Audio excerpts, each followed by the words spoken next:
Welcome back. We're kicking off episode 3 with a very special guest. He's an avid hiker, backpacker, a PCT through hiker, an avid indoor and outdoor rock climber. In fact, he's the only person that I know that almost died in a rock climbing accident, had to be life flighted off the rock. He's taught me how to use a wag bag above 14,000 feet. And if I had a Mount Rushmore of hiking and backpacking friends, he would definitely be on it. Not because I only have 3 friends, but just because he's such a great guy. I have rescued him more times off the side of the road due to car trouble than all my 4 kids combined. He has lived in his car way before it was cool to do so. And I think probably what the most important thing is, he is the nicest person you'll ever meet. So you want to find out who this mystery guest is? You know what you got to do. Stick around to find out.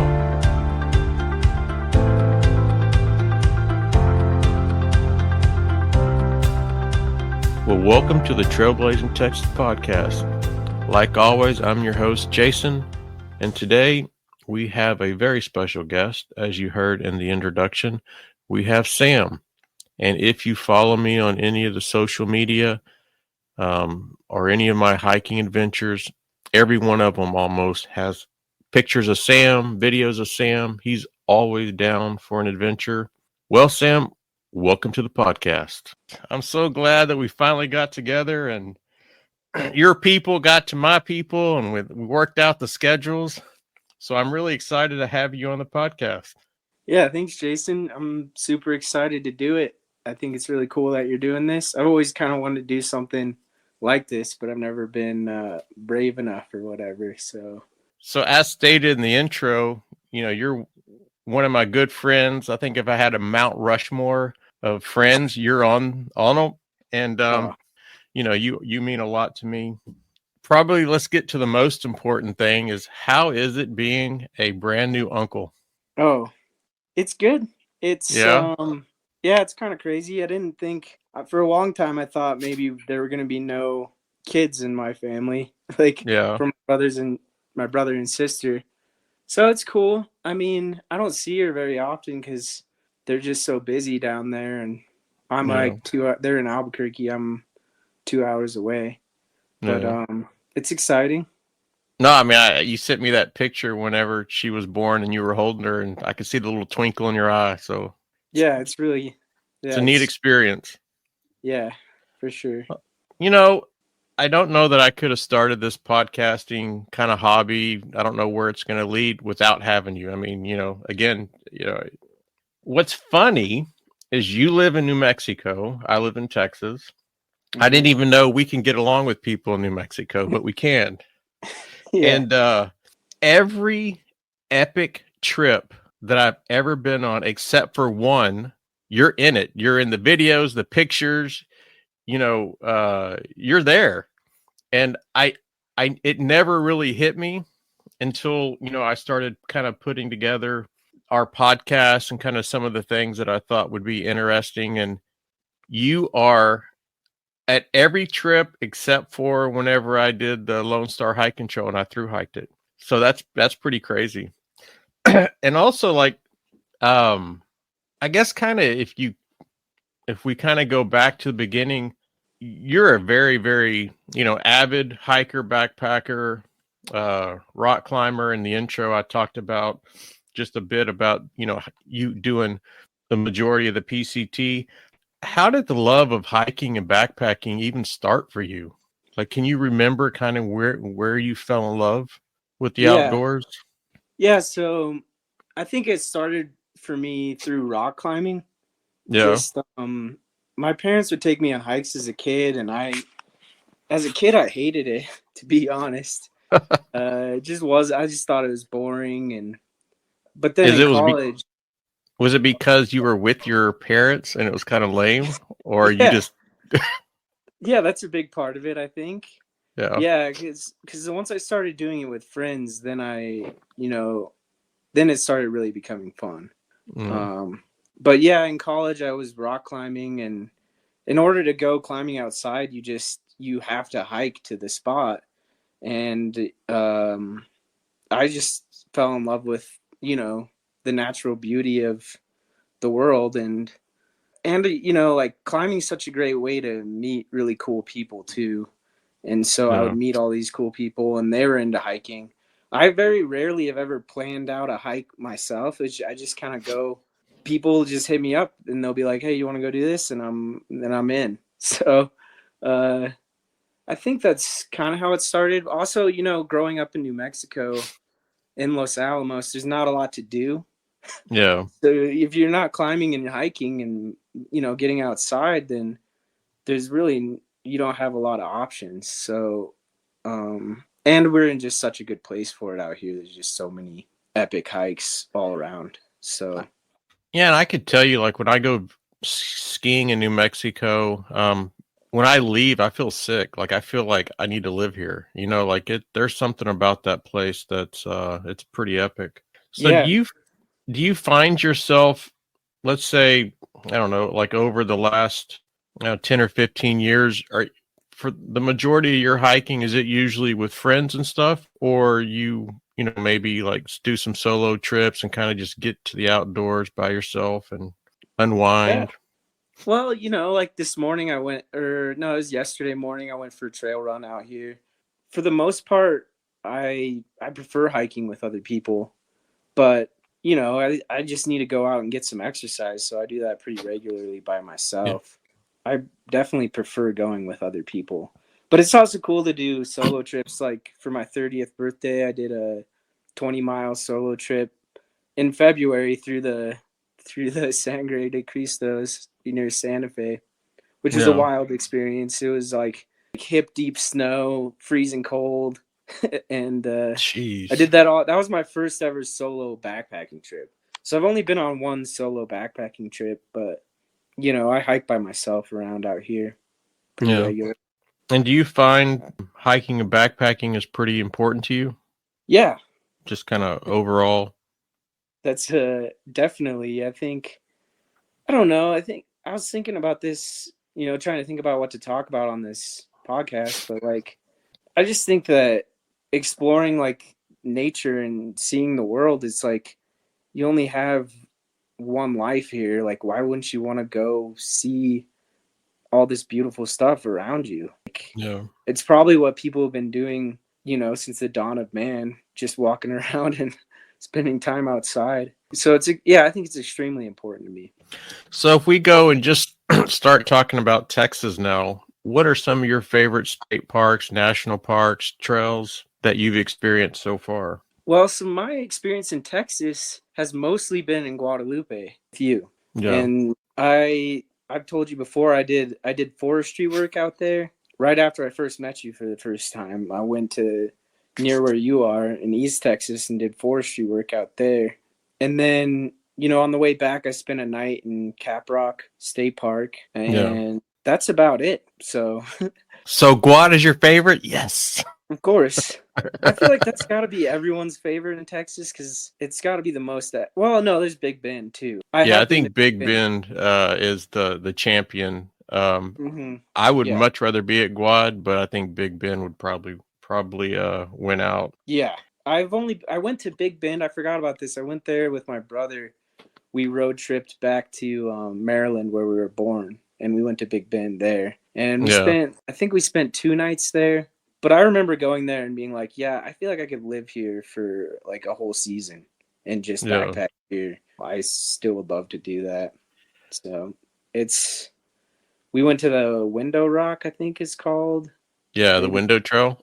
Yeah, we did that. And that was amazing. Yeah, that park is beautiful. Other than that, I mean, what do you guys got? It's Guadalupe and that pretty much, right? Hey, we have Caprock and Paladuro, and we have a lot of nice places. So yeah, I was joking with some of my friends. I was like, I don't know how he's going to do a whole podcast just about Texas. I mean, it's a big state, but trust me, I'll put my trails against New Mexico trails any day. All right, that sounds like a challenge, man. Yeah.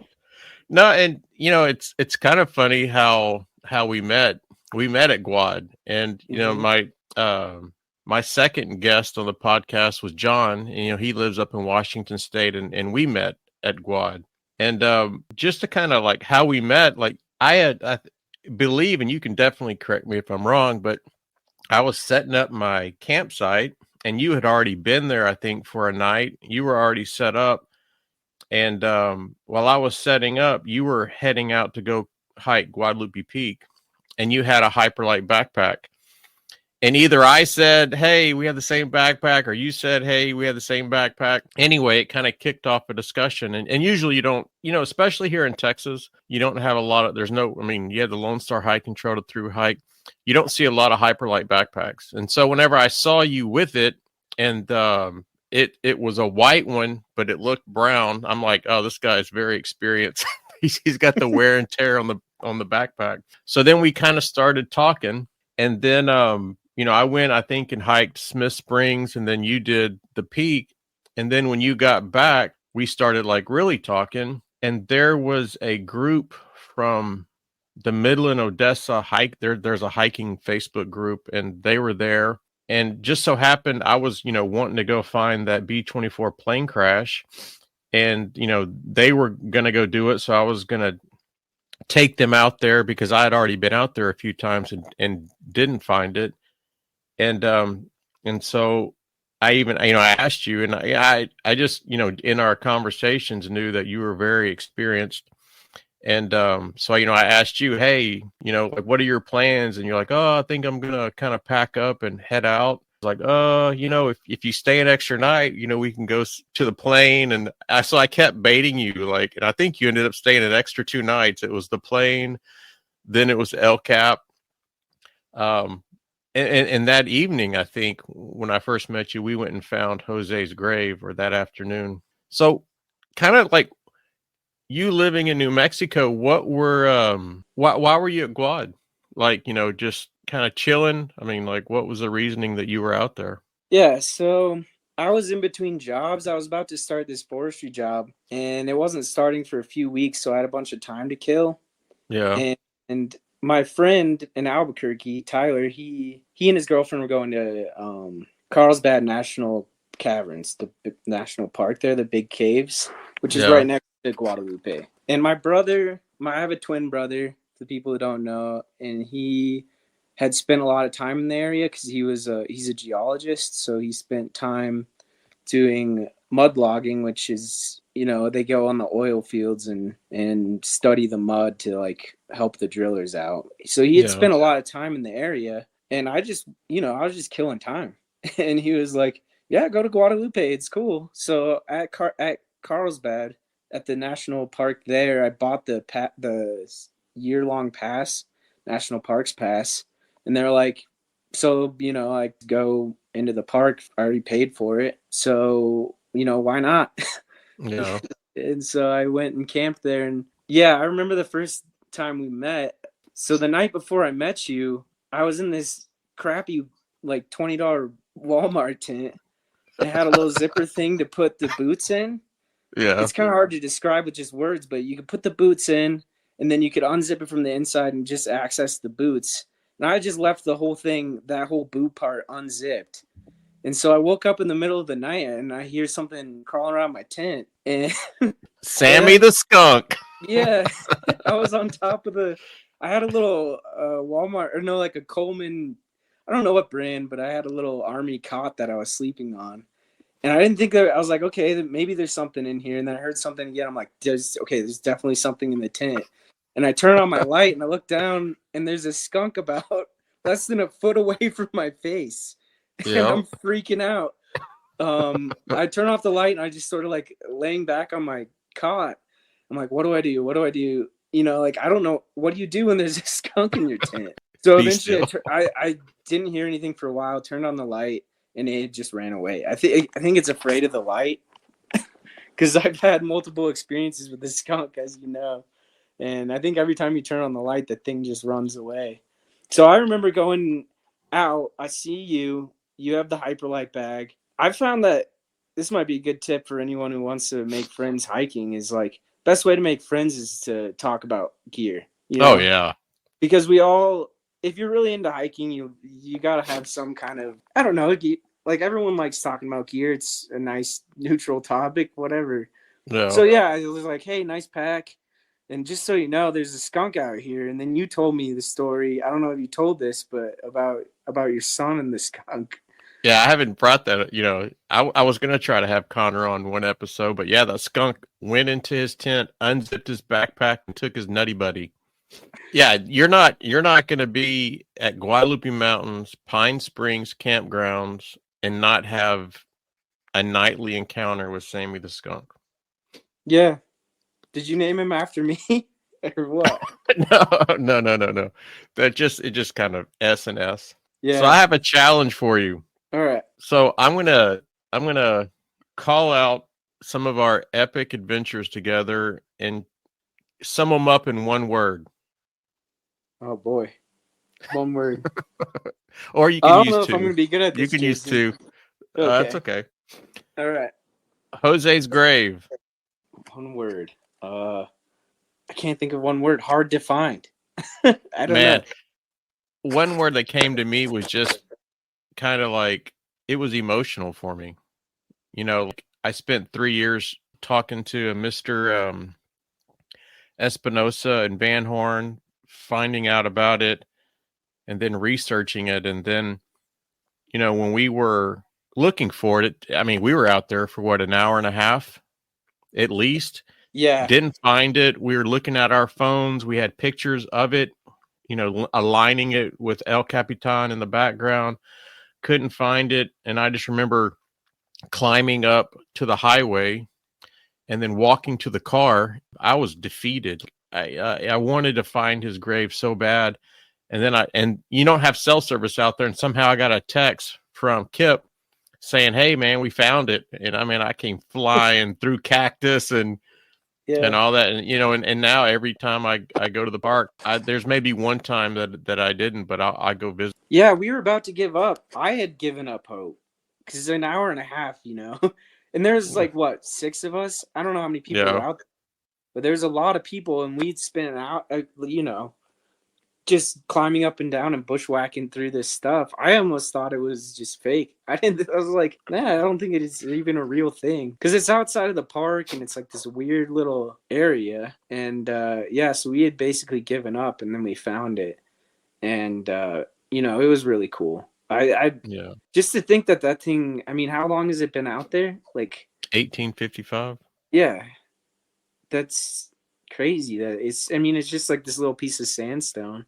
And it seems like a flood or something could just take it out, but it's still there. And so that was a really cool experience for sure. All right. Now the B-24 crash site. One word. Oh, man. You can give 2 or 3 words. I mean, I guess one word would be epic. It was unique, like one of a kind. That was the first crashed plane I've ever found outside. I know they're around out there, but that's the first time. Yeah. And only I haven't found a plane since then. So I mean, it was really cool, and I'm glad. I had no idea that was even in the park. So it was cool. That was another one. It took me about 2.5 years to find. And that was the 3rd trip that I took to find it. And I just remember when you and I were hiking to meet that group, because they started earlier than we did, I had a lot of anxiety because I didn't want to go maybe what you would call the traditional route. I was looking at the map and I thought that there would be a better way. And, like when we did the quad, I mean, you think that that's the way you should go, but you could get cliffed out or whatever. And so I didn't want any of that to happen, especially, it's my idea.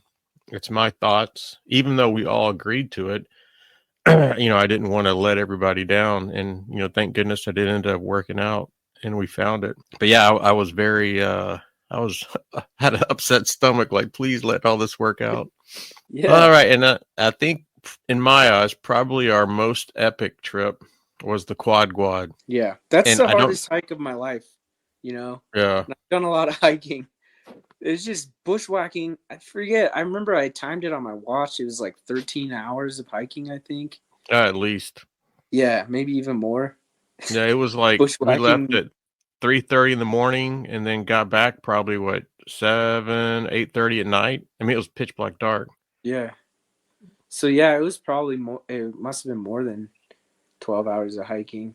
And my brother did it too, and he's also, he's done the Colorado Trail and he did the PCT with me, and yeah, he said too, he's like, yeah, that's the hardest hike I've ever done. and that one, I remember. We started probably about 3:30 in the morning. We got up to Guadalupe Peak and it was still dark. And we set up there at the peak. I think you guys ate breakfast. And for those that don't know, for all our listeners, our thousands and thousands of listeners, the Quad is you're bagging the 4 highest peaks in Texas in a single push, and it's all map navigation. There's the only trail is going up to Guadalupe Peak and then coming down from the very last peak, Bush. And you could get clipped out, like you have to figure out your exit points. Like if something happens, like twist an ankle, like how are you going to, you're out in the middle of nowhere in the middle of these canyons. So it's probably the most epic hike that Texas has to offer, I would definitely say. And I just remember when it was time to go, and I didn't even realize what we were about to encounter. But when we started, I remember you were first, and you were coming off Guadalupe Peak, and you were stepping down, and we could not see where we were stepping just because it was still kind of dark and all the vegetation. And I was thinking, oh my God, like I'm not going to be able to do this. And then we kind of backed off that. We hiked further down the trail, and then your brother and Henning, I believe, were ahead of us. And then they said, "Oh, maybe we can exit the trail here," and that's the way we did. Yeah, man, that was. And I think the only other, like, thank goodness for you guys, navigating and stuff. The hike was impossible. It was hard. But what really got me is that traverse from Shumar to Bartlett.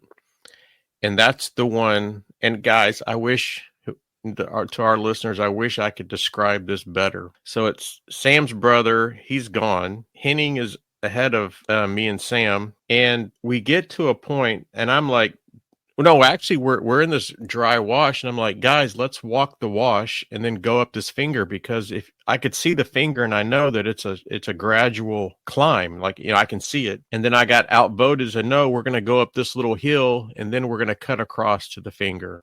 And so we get up, and I say little hill is probably 400 or 500 feet climb. We get up to the top, and then from that little hill to the finger, it is as steep as probably the steepest part that we went on the whole trail, and we have to traverse that. And you see, I'm trail runners, and so that's not very smart. But like your brother was kind of struggling, Henning was struggling, and then you and I kind of just looked at each other, and you're like, "Screw this!" And you climbed directly up to the peak, and I was watching you, and I'm thinking, if you slip, you're going to die. And that was the most incredible thing that I think that I ever saw. It was crazy. And you just, I just knew, like, you slip, you're dying. And then at some point I just couldn't watch you anymore. And it was way epic. So yeah, that climb you did on Bartlett, that was nuts. And then I think you beat all of us up to the top.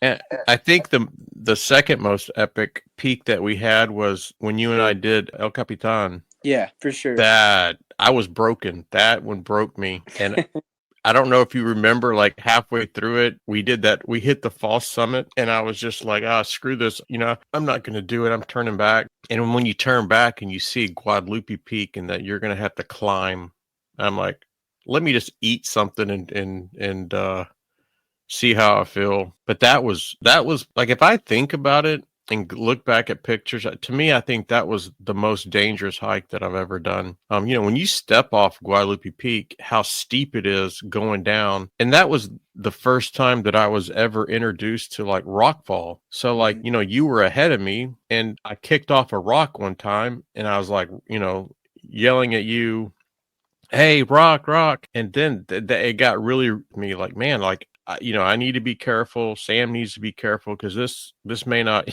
there's you don't want to get hurt between Guadalupe, El Capitan. Yeah. No, you don't. I feel like rock fall is probably one of the most dangerous part of like things about hiking big mountains. I don't know the statistics, but I remember I climbed this 14er Little Bear or whatever. It's called Little Bear. It's in Colorado. Yeah. But at the top there's like a funnel where like if anyone kicks a rock down, it just goes straight down straight down into people underneath of them. And I think multiple people have died that way, and it might be the most dangerous part of doing mountains like that. We should probably have been wearing helmets, I guess. I don't Yeah. know. That's probably the biggest thing. But it is Yeah. scary because it's like I've heard this too about rock climbing, that more people die on the approach to the climb than actually on the climb itself. Just stumbling or kicking off a rock, or it's definitely dangerous. And there's not a Yeah. lot you can even do about it. I mean, you can look around and be like, oh, that that rock looks loose, and I'm not going to use that. And you can be careful with your steps, but sometimes things just fall and there's really nothing you can do about it. So, but I think maybe the quad was even sketchier just because you're further out. Like on El Cap, there's people. The trail's not that far away, and you could probably just yell, and then the park rangers would come help maybe. But where we were, you go really far out there. I mean, you have a. Did you have your Garmin InReach for that one? Mm-hmm. Yeah. So if you have one, no, actually, I didn't. I think I thought you forgot. I think Lori was so mad and upset that she didn't hear back from us by that time that she said, "You're not going out there again if you don't have some kind of satellite device." Yeah, we got in trouble on that one. I think that kicked off the Garmin InReach. Yeah, but I really important. I've heard of those saving people's lives on long trails and stuff a lot of times. So like, no, absolutely, yeah, for sure. Definitely. And I just remember when we finally got to El Capitan Peak, and you could look at the logbook and no one's out there. Like there was very few signatures, and I don't know that I ever felt more accomplishment than reaching that peak. Then we start heading back, and I'm like feeling cocky. I'm like, oh yeah, Sam, we're gonna go here, not lose elevation, and we're gonna cut across and all this stuff. And you took pictures of me not realizing that I'm literally climbing up instead of going off to the finger. Like I'm in this wash and I'm thinking, oh yeah, I don't realize that I'm literally like climbing, like what I would almost do at the rock climbing gym. And I remember like I lost some footing and I'm like, oh, why? I'm still thinking that I'm not going very steep. And you're like, I think you need to cut over, to that finger. And then I looked down and I don't know how high I was up, and it wasn't straight up and down, but it was pretty damn close.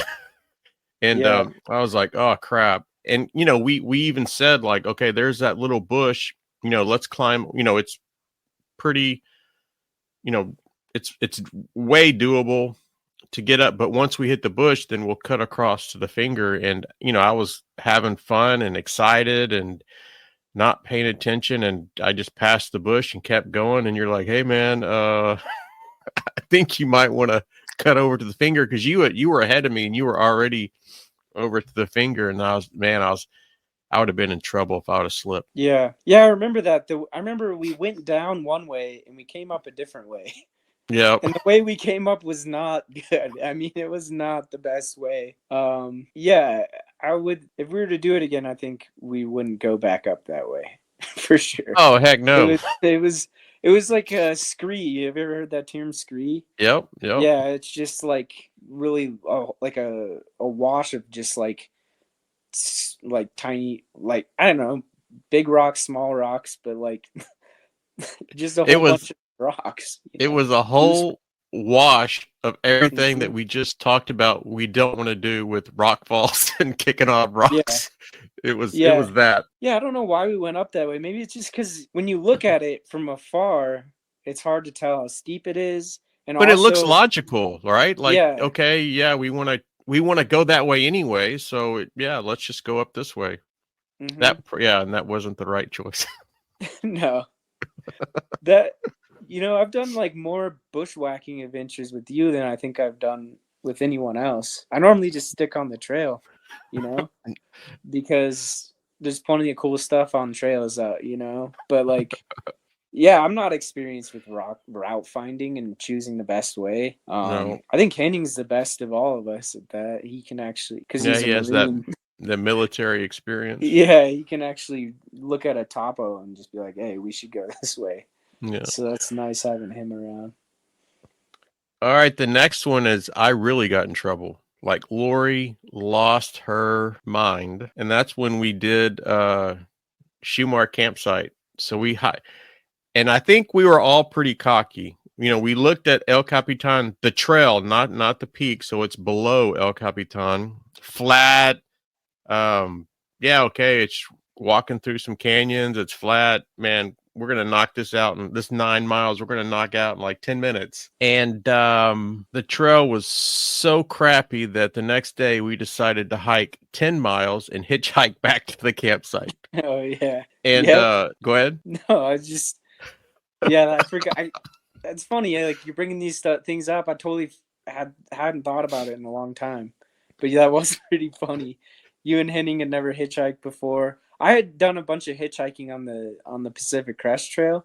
Yeah. So I kind of, it's scary, but or you know, you hear so many horror stories.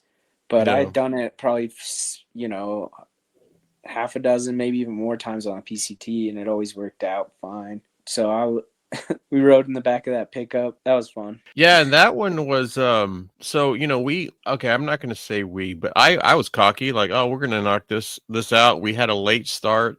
It's 9 miles. I mean, it doesn't take no time, you know, for us to do 9 miles with no elevation. And then, you know, once you round El Capitan and you start hitting kind of the western face of it, like it totally changes. Like you have to navigate now because the trail's not, you know, you're walking through that scree, the trail's not prominent. Mm-hmm. And then when you pass that, you're walking in these canyons and you've got 400 or 500 feet of exposure that you slip, you know, you're in trouble and you can't see where you're stepping because the trails are overgrown. Mm-hmm. And then you keep going in, and remember, we just kept going in and out of these canyons and up and down. And then I was starting to get frustrated, and then it's starting to get dark, right. You know, and I believe when we got to the campsite, it was the sun was already down, and we had to like rush to try to find some room to set up our tents, you know, before it was totally pitch black.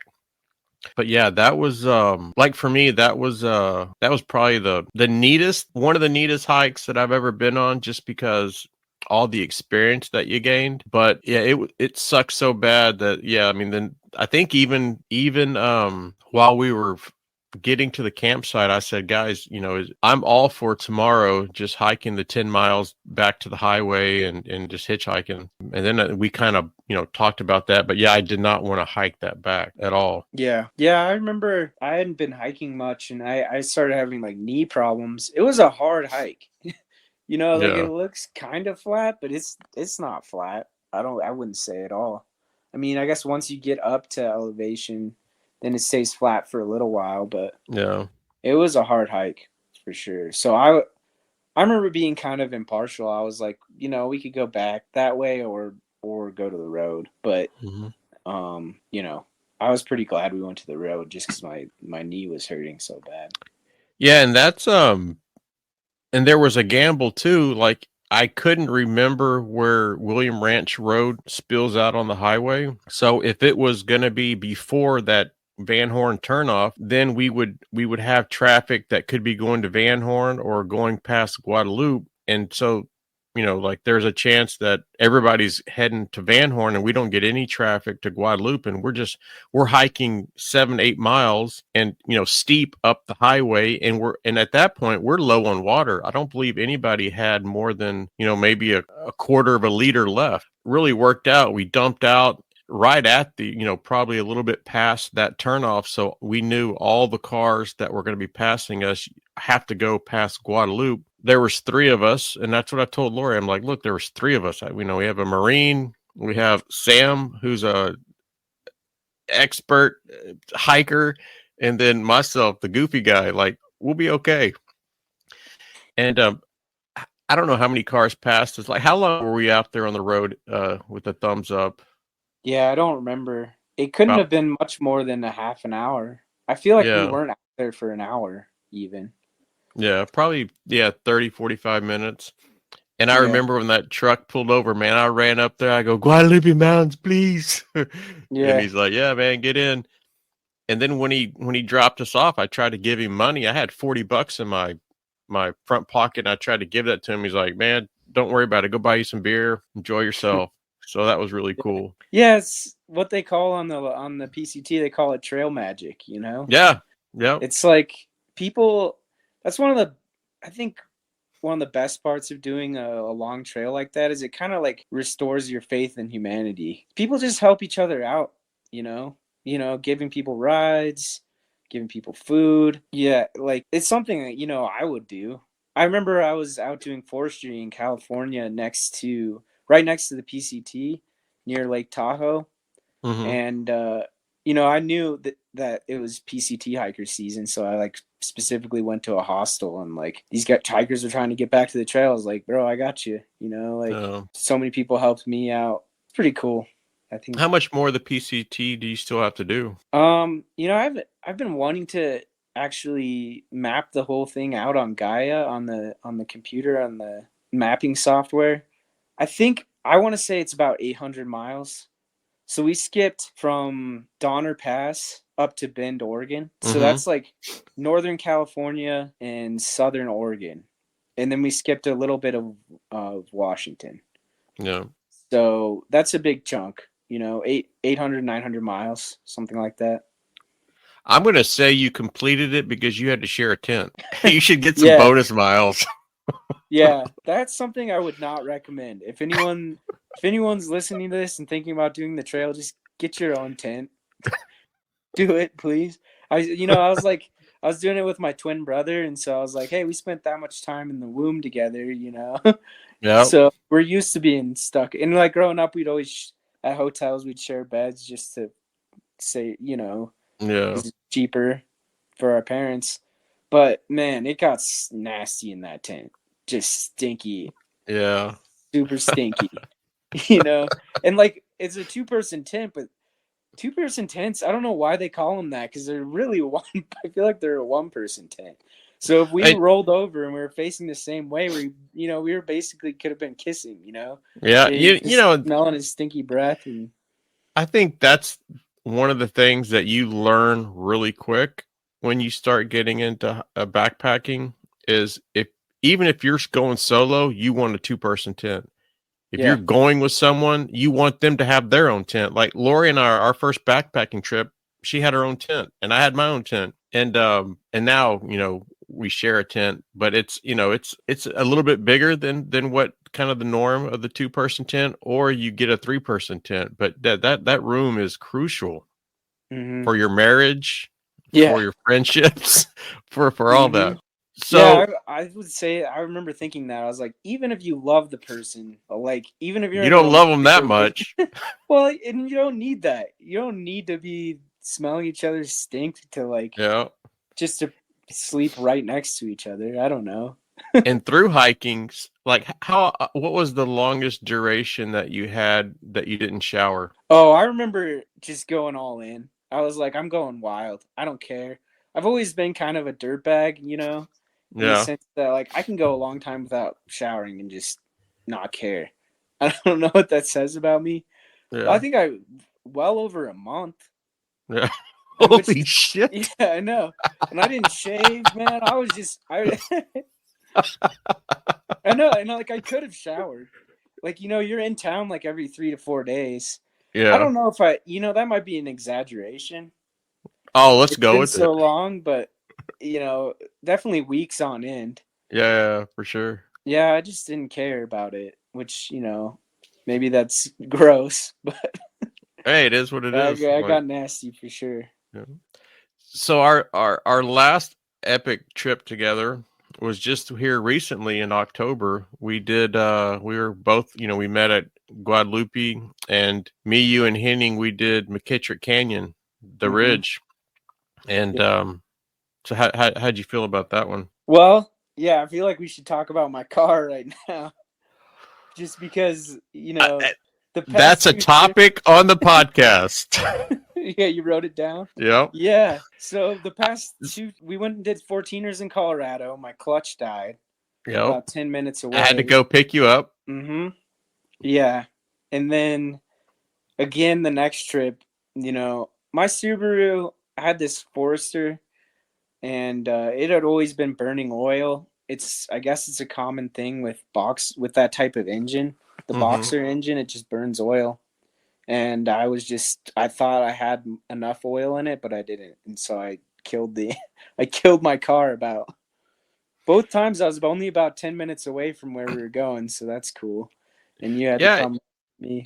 And we had to, it was like, I think I don't know. I'm fixing to be 51. I don't know. I'm a lot older than you. And so it's like, the father and son, and we're trying to figure out what's the best way to, get you back home, get a rent a car. And it's always in these small towns that it's very, complicated.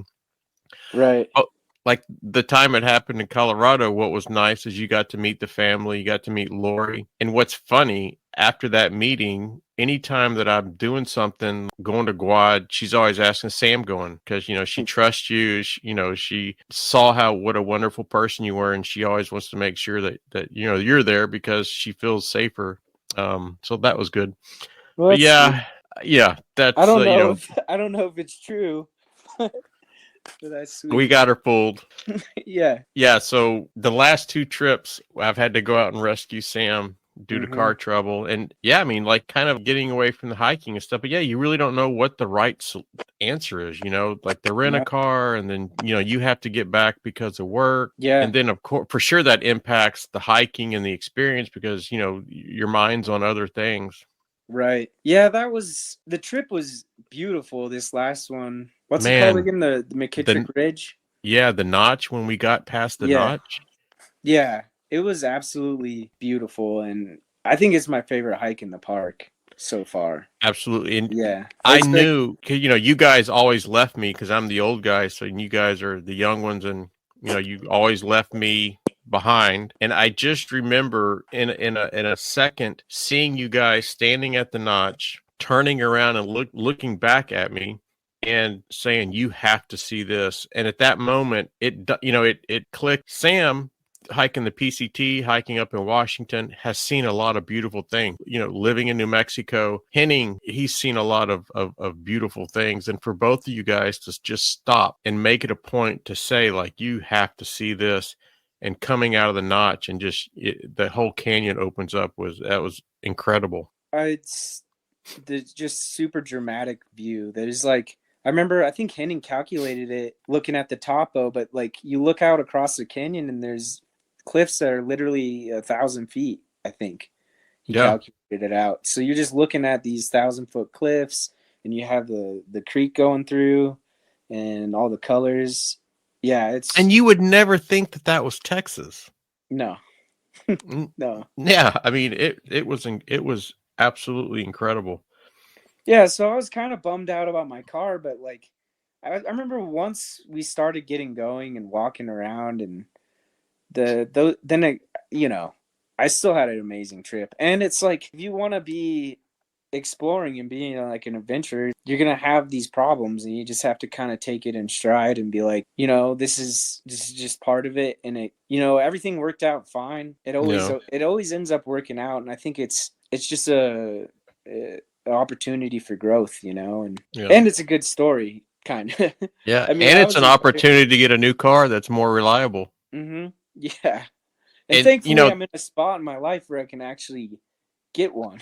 Yeah. Because a lot of times in the past, I would have been totally screwed. But, now I have a good job, and I'm, so everything worked out fine, and I have a great car. And I know whenever, we kind of figured out the car was done, like it was emotional. Cause like for me, it was emotional because you and that car, it's a car. I understand that, but you and that car have been through so much. You lived in that car before it was cool to live in a car. Like. Yeah, I lived in that car for about 5-6 months. Yep. All over the country doing that forestry work.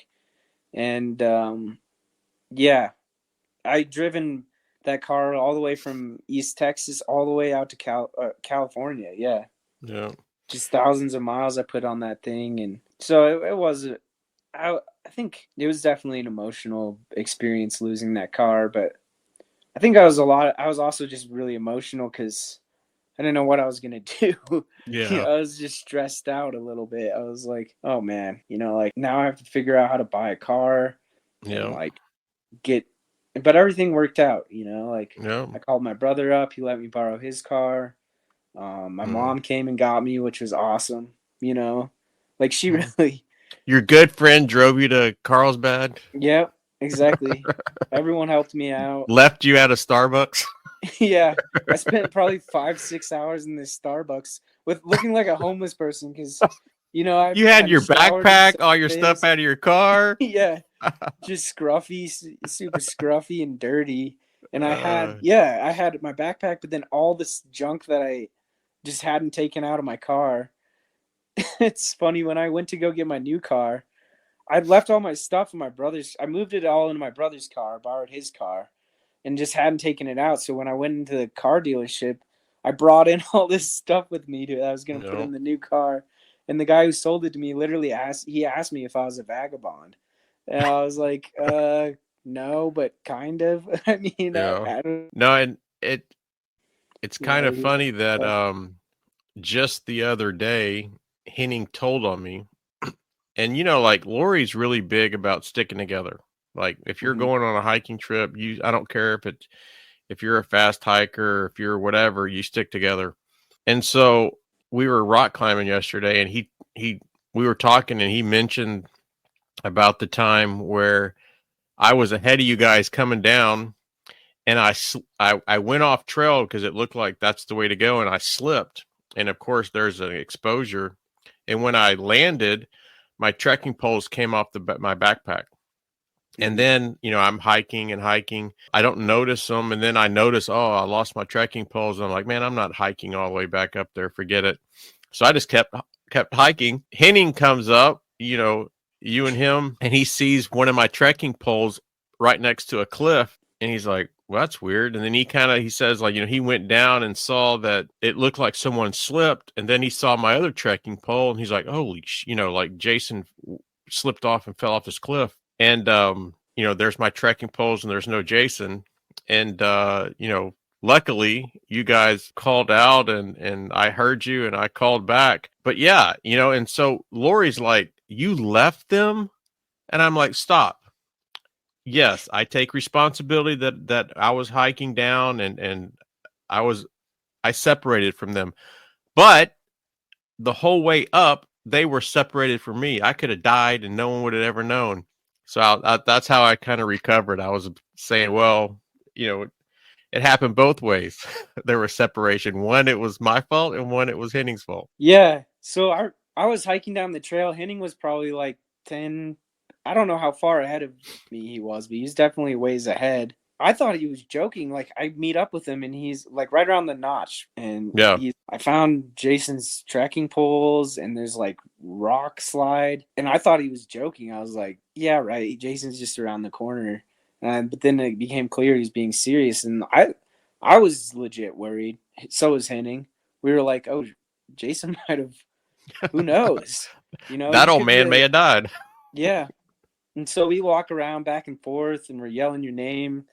And yeah, it's a funny thing. Like, I know you're supposed to stick together when you're hiking, but it's very, very rare that I've ever been out with people who actually do it. It just doesn't seem like it ever actually happens. Yeah. And, it's probably a good thing to do. I don't know. I'm just glad it all worked out all right. And you had your Garmin, we were like, oh, he's got his InReach.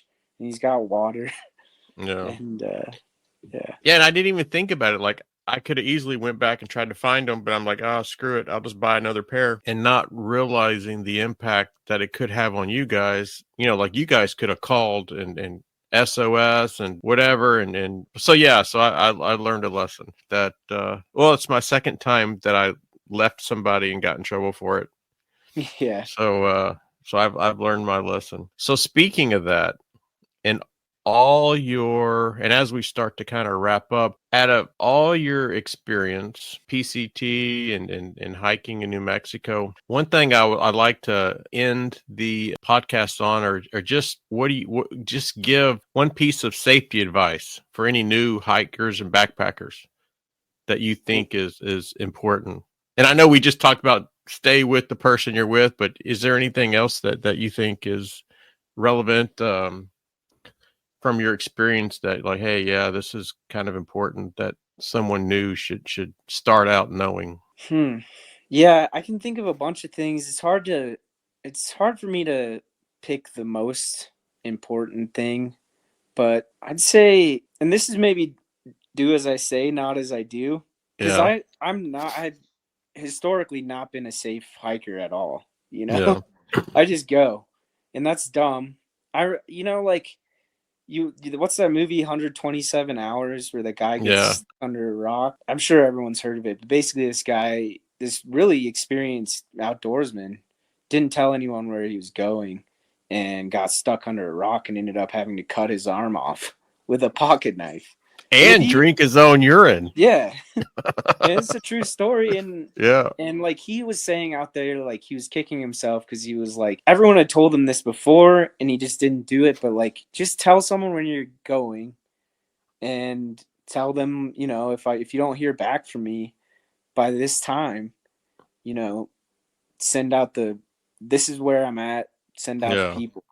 And I think that's probably the biggest thing. I mean, you sent me that. We were talking about this when I was hiking with you last, that guy who got lost at Guadalupe. And thankfully he had told the people, his family and stuff. Yeah, he told his daughter. Yeah. But if he hadn't done that, I mean, he could have easily died out there. And absolutely. So I think that probably is the most important thing. And just carry, know how far you're going, how much water you need. Yeah. If it's super hot out, bring a ton of water. Yeah. And to go with what you said, you're absolutely right. Now my next episode is going to be, probably like 10 points of hiker safety that are important to me. And like I have an agreement with Lori. I tell her where I'm going, how many miles, what trailhead. So whether I'm at Guadalupe, whether I'm Lone Star Hiking Trail, she knows on that day, this is what I'm doing. And I don't change the plans. And, one time I got to the Lone Star Hiking Trail, I think it was Trailhead 9, Trailhead 6, and it was just flooded. And so I'm like, oh, I'm going to go up to Trailhead 9. Well, I texted her and said, hey, change of plans. I'm going to Trailhead 9. And she didn't text back. I didn't change it. I just drove home. Like if she would have texted back, said, yeah, okay, cool, then she would have known. But, she didn't respond because I don't know, whatever she was doing. And so I just went home. I didn't go do something different than what the person that I designated, to know what I was doing. And I think, I've read a lot of books, listened to a lot of books because I don't read, but, people in the PCT, they have an itinerary.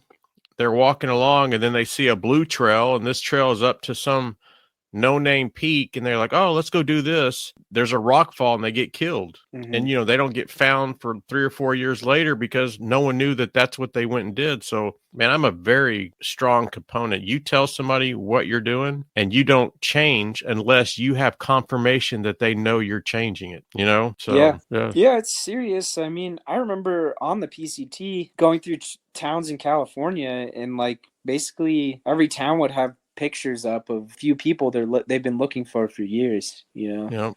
And it's really scary. I mean, nowadays it's harder and harder to get lost because you have everyone's carrying around GPS in their phone, and so it's a lot harder to get lost, but it still happens. I mean, I think it happens a lot. Way more than what you would think. And I think also like it's just shocking that something that you love so much can kill you if you're not prepared. When some of the stuff that we've done, El Capitan, I'm thinking, okay, yeah, I'm just going up a trail and then dropping down. And I know for me, like I don't always wonder what are all the possibilities, snake bite, twist an ankle, hitting the head of the rock. Like, how am I going to get out of this? And that's something that I've really started to, like, just me myself, is before I go on a hike is to truly understand what are the risks, what are my bailout points. Is there any kind of point where you take one more step and you can't turn around, like you repel off something, you have to keep going forward, and understanding and what the plan is if something goes wrong, because you start to listen to people's tragedies. And one thing that I kind of put together is, if you're not prepared and something happens and you make that one mistake in a decision, it just keeps kind of compounding with just bad decisions, just because you're not prepared. So yeah, it's something that, growing up climbing and stuff, it's easy to underestimate how like dangerous hiking is, because like you think when you're climbing, everyone knows, you just look at it and you're like, okay, that's super dangerous because it's so exposed, and it's just such a, it looks super dangerous. But hiking, you're just walking, so it's easy to just get cocky and be like, no, I'm just hiking. But like I said earlier, like, more people die hiking to the climb than they do on the climb, apparently. And so yeah, it is super dangerous. And just to me, like, just imagining how terrifying it would be to be out there and just realizing you're totally just hosed. You're like, I have no idea how to get back, and I'm out of water. And that would be like, that's absolutely terrifying thoughts. Yeah.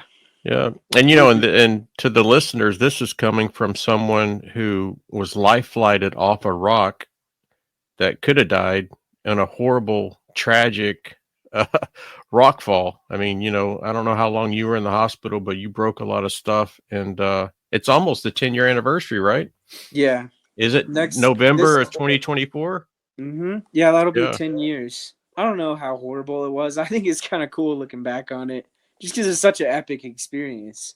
Yeah. I think it was worse for the people I was with, but I was rock climbing in Sedona, and I basically, I just, one second I was climbing, the next second I was waking up, on a belay ledge, and we were probably hundreds of feet up in the air at that point. Like, we had this little ledge that we were on, but that was 3 climbing pitches up this tower. And I think it was really hard for my belayer, because we were good friends, and she saw me come flying off and hit the tower, and I got knocked out. My friend who was above me, he repelled us both off the tower, and I got life flighted up, helicoptered up to Flagstaff. And I broke 3 bones in my back, and I got a pretty bad concussion and had to get staples in my head. So it was, pretty serious. And nothing, I've never gotten into that much trouble hiking. So, like, I don't know. I do, maybe, I get a little cocky, and I should probably think more about safety hiking, but yeah. Yeah, it's just kind of hard. Like, you take it for granted, for sure. Yeah.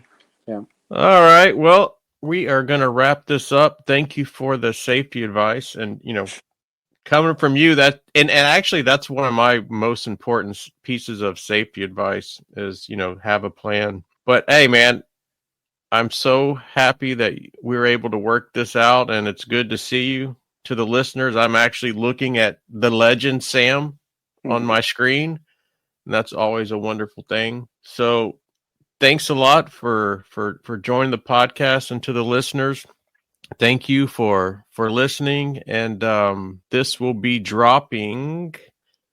What's today, Sam? Today is the 28th. Yep. It is going to be a birthday present because my birthday is tomorrow. So this will be dropping tomorrow on Spotify, Apple Podcasts, Audible, there's probably like 10 or 15 different little podcast areas that this drops to. So thanks again, everybody, for listening. And Sam, thank you once again. Have a wonderful day.